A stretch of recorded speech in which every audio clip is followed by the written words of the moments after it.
Angelo Acerbi, Fred Radio du Festival de Rome. Je suis là avec Cédric Kahn. Bonjour. Bonjour. Réalisateur et acteur dans Fête de famille. C'est vrai. Vous avez choisi de faire un film sur la famille. Pourquoi? C'est quoi pour vous la famille? C'est une chose belle, bonne ou pas? Ah oui. Facile ou difficile? Ça, on ne peut pas donner une réponse. C'est une chose compliquée, la famille. Mais c'est... Moi, je peux redire les choses les plus négatives sur la famille, mais en fait, quand même, j'aime la famille. C'est-à-dire que pour moi, c'est très important et c'est vital, en fait. Cette chose-là, en famille, en fait, je peux la vivre nulle part ailleurs. Voilà. C'est une chose en même temps de vérité, de mensonge, de folie, de rire et aussi de choses plus tristes. C'est aussi un lieu que peut-être on déteste un peu, mais on aime toujours retourner, peut-être, n'est-ce pas? Voilà, en français on dit qu'on aime détester. Qu'on aime détester, voilà. Et vous avez choisi de faire une histoire qui se déroule dans un jour, une fête pour la mère, une fête d'anniversaire pour la mère.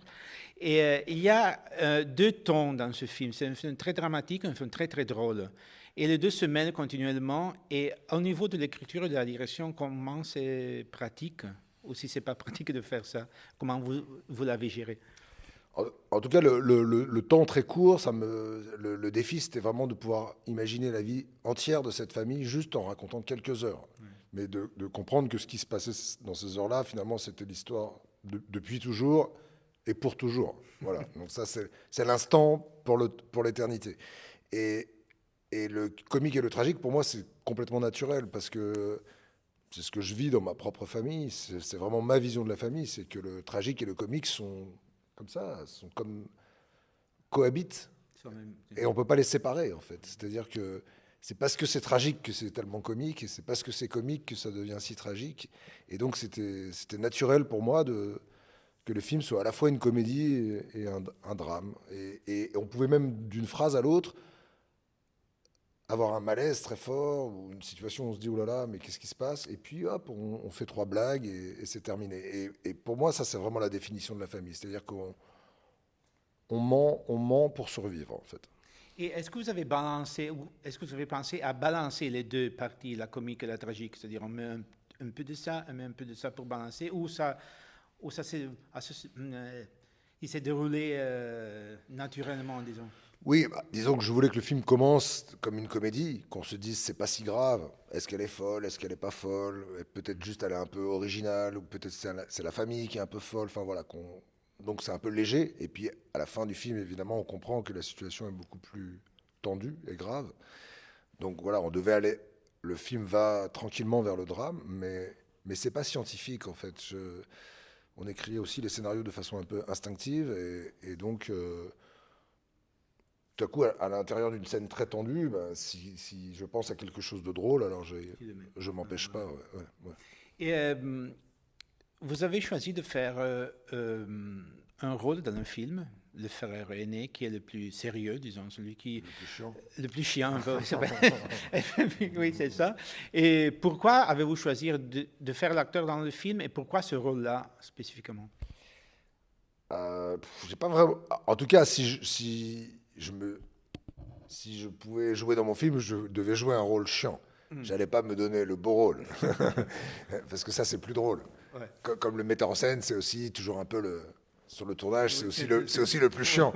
Alors ça, c'était rigolo que le metteur en scène devienne un peu nous, on dit le casse-couille. Celui qui embête tout le monde, quoi. Donc voilà, ça, pour moi, c'était plus drôle, en fait. C'était plus drôle que je fasse le rôle le plus chiant. Et après, ça, c'était vraiment... moi, j'avais l'idée de jouer dans le film, mais la productrice du film a beaucoup insisté pour que je joue dans le film. Alors ça m'a aidé pour la décision. C'était une décision difficile. Oui, parce que... D'abord, c'est une décision difficile d'un point de vue narcissique, en fait. De dire, ah, alors moi, je vais être au centre de mon film, et la caméra va me filmer, et je vais être au milieu des acteurs. C'est difficile à assumer. Alors ça, j'avais besoin que la productrice... Vous poussez un peu à la ouais. Et comment est-ce de diriger un film dont on est aussi un acteur? Ah ben, on dirige rien, hein, c'est la catastrophe. De tout. Mais après, je me disais, c'est comme la fête de famille, tout part. Hein. Non, on contrôle moins, ça c'est sûr. Ou disons qu'on contrôle d'une autre manière. comme mon personnage veut contrôler les choses, mais voilà. qu'il n'arrive pas, alors c'est intéressant. C'est comme une mise en abîme. C'est-à-dire que moi, comme metteur en scène, je veux contrôler les choses, mais le film, à un moment, ça m'échappe. Alors c'est pareil pour le personnage. Est-ce que vous avez fait des répétitions comme dans le théâtre ou pas? Malheureusement, non. Moi, j'aurais voulu enfermer tous les comédiens une semaine dans la maison et répéter tout le scénario et trouver les places de caméra. Et on n'a pas pu, c'était pas possible pour des questions de planning, d'organisation. Alors j'ai fait ça avec l'équipe technique. J'ai pris les gens de l'équipe et ils ont joué chacun un rôle. Et on a joué, avec l'équipe, on a joué tout le scénario dans la maison. Et là, comme ça, moi, j'ai pu regarder les places de caméra. Parce que je voulais tout préparer avant le tournage. Pour pouvoir juste être disponible. Comme vous n'étiez pas à contrôler tout. Voilà. Et surtout, comme je jouais, je voulais après être juste disponible pour le jeu. Et pourquoi les 3 parties? Pourquoi le conte en 3 parties? Non, le seul avantage de jouer dans son propre film, c'est que j'ai jamais eu besoin d'apprendre le texte. Parce qu'en fait, je me suis rendu compte que je connaissais le texte par cœur. Voilà. Parce que je l'avais écrit. Voilà. Ça, c'est très simple. Et pourquoi les 3 parties? Pourquoi le film c'est en 3 parties? Bah, c'est comme un.